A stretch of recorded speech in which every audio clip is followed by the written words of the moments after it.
In this video, Jordan Peterson talks about how too much order is not always good.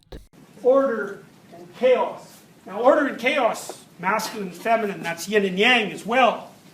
They can unite to produce some third thing, and that's often the sun. It can be the sun as in the thing that shines, but also in terms of the biological sun. There are complicated reasons that those two things are interrelated. This is Horus, and he's the offspring, the child of Isis and Osiris. Now, I won't tell you the entire story, but I'll tell you a couple of things about Horus that are worth knowing. You've all seen the Egyptian eye, right? The eye with the wavy eyebrow. Everyone's seen that. It's kind of weird because it's really old, but you all know it. Okay, that's Horus. And if you look at the Egyptian eye, the eye is really open. So that's an element of what Horus is. Horus is, in fact, the open eye. So Horus you could think of as the god of attention. It's not the god of intellect. There's a very important difference. Horus is the god of attention. And that's also why in this representation you see he's got the head of a bird. It's not any old bird, it's a falcon. And the reason the Egyptians put the head of a falcon on Horus is because falcons can really see. They're like super observant, so they fly above everything, so they can see everywhere. They're above everything. They're even above the dominance hierarchies. They're way up there in the sky. And from that position in the sky, they can see everything. And that makes them powerful. And so, the Egyptian idea was that the proper balance between order and chaos made you alert with your eyes open. And that was what made you, that was an element of human divinity, so to speak. That was the deepest expression of your soul. Here's a way of thinking about that. So, what happens to you if you're somewhere where everything is entirely predictable and comfortable? What do? You get lazy, you get bored. What else happens? Well, you don't have to pay attention, right? So what happens when you really stop paying attention? You fall asleep, right? Because, you're by the fire, you just had a nice meal, you know that nothing's going to come rampaging through your front door. And so what the hell do you have to be awake for? Poof, asleep. So now that's good, sometimes you have to sleep, but as a lifestyle, it's somewhat limiting. So if you're just sitting around hyper comfortable all the time, it's like you get all doughy and useless, and it's not helpful. That's the sort of couch potato thing, right? It's not helpful because if anything does come along, you're in trouble, and plus, you're nothing like you could be. And so you might think, well, the more order the better, which is exactly what fascists think, by the way. But the problem with too much order is that there's no utility in you even being there, because everything's perfect and it's already done. You might as well just be asleep. There's no need for consciousness. So you want to have a little chaos around. And then you might ask, well, how much chaos? And the answer would be, well, how about not enough to paralyze you? Because that's too much. Then you're just prey. And you might be awake, but it's terror is a form of consciousness, I suppose, but we might as well not presume that it's the optimal form. It's also rather self-limiting, because if you're terrified long enough, you'll just die. So it's not an optimal state. It's also one you'll strive generally to avoid. So let's say, well, how much chaos should you have around? How much of what's unpredictable should you have around? And we could say, just enough to make you optimally awake. Right? So you should be pushing yourself hard enough at each point.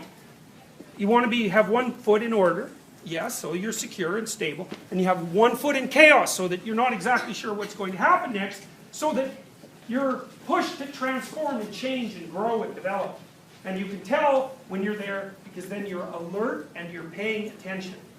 And so at that point the Egyptians would say, well, then you're optimally embodying Horus, who's the third element of experience. 1, order. 2, chaos. 3, the thing that mediates between order and chaos. And if you're doing that optimally, then, the yin and yang symbol? I think I've got it here, actually. Maybe. Yes. Those are 2 serpents, by the way. The black serpent, that's chaos. And it's an interesting symbol because there's a white circle in the middle of it, right? And that means that things might be pretty gloomy and dark because it's all chaotic, but at any point, order can arise out of that. And you know how that is. You go through a terrible period of transformation and everything's unsteady and shaky, and like it passes, and maybe you're even better off than you were before it. And maybe not, but at least sometimes it happens. And then the white serpent has a black eye, and that's because, well, you know, just when you think you're safe, the rug gets pulled out from underneath you. And so there's a dynamic. This is what the Taoists believe and what they state explicitly. The world is a dynamic between chaos and order. The world of experience, the world that human beings exist in, is a dynamic between chaos and order. And the function of a human being is to juggle those and keep them balanced. And you can tell when you're doing that because you're awake and you're paying attention. And not only are you healthy in who and what you are, but you're moving towards something better. And when that happens to you, then you're possessed by a deep intimation of meaning.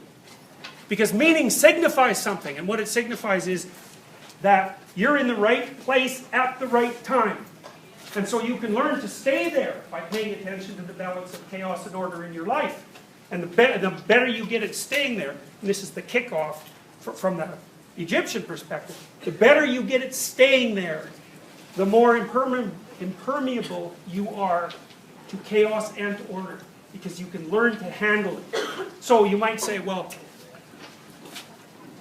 life presents you with a challenge with regards to its ultimate significance, right? You might say, well, what's the use of human striving in the face of everything that's terrible in the world, including our own vulnerability? It says, well, you're not going to eliminate that, but it's possible that if you balance things properly, that you can learn to live with it. And maybe you can even learn to understand that those two, the dynamism between those two things is actually a precondition for being. And that without it, there wouldn't be any being. Because part of you is limited and part of you isn't. And if that wasn't the case, there wouldn't be you. So the question arises, it's an existential question. What do you do with that set of facts? And it looks like your nervous system, in a sense, is already set up to answer that. Pay attention. Put yourself in a situation where you're paying attention.